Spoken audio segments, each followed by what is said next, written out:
Assalamualaikum warahmatullahi wabarakatuh. Perkenalkan kami dari kelompok 4 akan mempresentasikan materi matematika diskrit dengan topik pohon atau tree, itu konsep dasar dan pohon biner. Materi ini membahas salah satu struktur data terpenting dalam ilmu komputer, mulai dari definisi dasar hingga penerapan di dunia nyata. Sebelum masuk ke materi, izinkan kami memperkenalkan diri terlebih dahulu. Nama saya Raihandra Faudian Noval dengan NIM 2113241037. Saya Dwi Ramatino dengan NIM 2132411011. Saya Muhammad Hamid Idris dengan NIM 2113241083. Dari mata kuliah Matematika Distrik kelas Informatika A1. Ada 6 tujuan pembelajaran yang ingin kami capai hari ini. Memahami definisi pohon dan hutan, menjelaskan sifat-sifatnya, memahami pohon biner secara khusus, mengetahui penerapannya, memahami cara penelusuran atau traversal, dan yang terakhir, menghubungkan konsep ini dengan penerapan nyata di kehidupan sehari-hari. Pengertian pohon dan hutan. Pohon dalam konteks graf didefinisikan sebagai graf tak berarah yang terhubung dan tidak mengandung sirkuit atau siklus. Perhatikan 4 diagram ini. Diagram pertama adalah pohon, karena semua simpul terhubung tanpa membentuk putaran. Diagram kedua disebut graf bersiklus karena ada jalur yang kembali ke simpul awal. Diagram ketiga adalah graf tidak terhubung karena ada simpul yang terpisah. Sedangkan diagram keempat adalah hutan, yaitu kumpulan beberapa pohon yang saling lepas satu sama lain. Sifat-sifat pohon. Terdapat sebuah teorema penting. Jika G adalah graf tak berarah dengan n simpul, maka keenam pernyataan berikut ini saling ekivalen. Artinya, jika satu benar, maka semua yang lain juga benar. Ini mulai dari G adalah pohon, setiap dua simpul terhubung lewat lintasan tunggal, jumlah sisinya n dikurang 1, sampai semua sisinya adalah jembatan. Keenam pernyataan ini bisa dipakai bergantian sebagai definisi pohon. Dengan 2, artinya setiap simpul maksimal punya 2 anak yang dibedakan menjadi anak kiri dan anak kanan.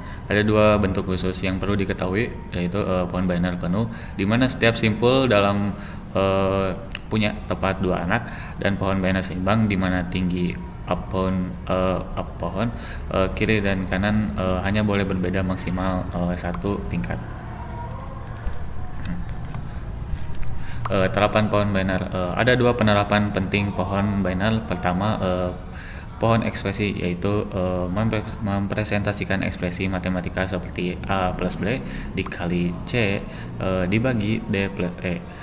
Di sini daun adalah operan seperti A, B, C, D, dan E, sedangkan simpul dalam adalah operator seperti tambah, kurang, kali, bagi. Kedua, pohon keputusan, contohnya untuk mengurutkan 3 elemen, yaitu A, B, C. Setiap simpul membandingkan 2 elemen dan setiap cabang mengarahkan ke kemungkinan urutan berbeda sampai akhirnya diperoleh urutan yang benar. Kode awalan dan kode Huffman. Kode awalan atau prefix code adalah himpunan kode di mana tidak ada satu kode pun yang menjadi awalan dari kode lainnya.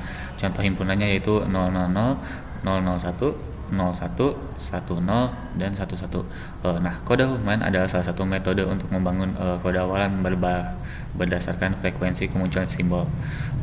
Ambil contoh string A, B, A, C, C, D, A. Karakter yang lebih sering muncul seperti A diberi kode lebih pendek, sedangkan yang jarang muncul diberi kode lebih panjang. Hasilnya, rangkaian bit yang tadinya butuh 56 bit dengan ASCII bisa dipadatkan menjadi 13 bit saja. Ini yang mendasari kompresi data. BST dan traversal. Pohon pencarian biner atau BST punya aturan, yaitu untuk setiap simpul, semua kunci di upah pohon kiri harus lebih kecil, dan semua kunci di upah pohon kanan harus lebih besar dari simpul. Contoh menggunakan data 50, 32, 18, 40, 60, 52, 5, 25, dan 70, terbentuklah struktur pohon seperti ini. Untuk penelusurinya, ada 3 cara traversal, yaitu preorder yang mengunjungi akar dulu, baru anak kiri dan kanan. Lalu ada in order yang mengunjungi anak kiri dulu, baru akar, lalu anak kanan. Ini menghasilkan urutan terurut menaik dan post order yang mengunjungi kedua anak dulu baru akarnya. Penerapan nyata. Konsep pohon biner ini bukan sekadar teori, tapi dipakai luas di dunia nyata. Kode Huffman untuk kompresi data seperti pada file zip atau JPG. Pohon ekspresi digunakan kompilator untuk mengevaluasi ekspresi program.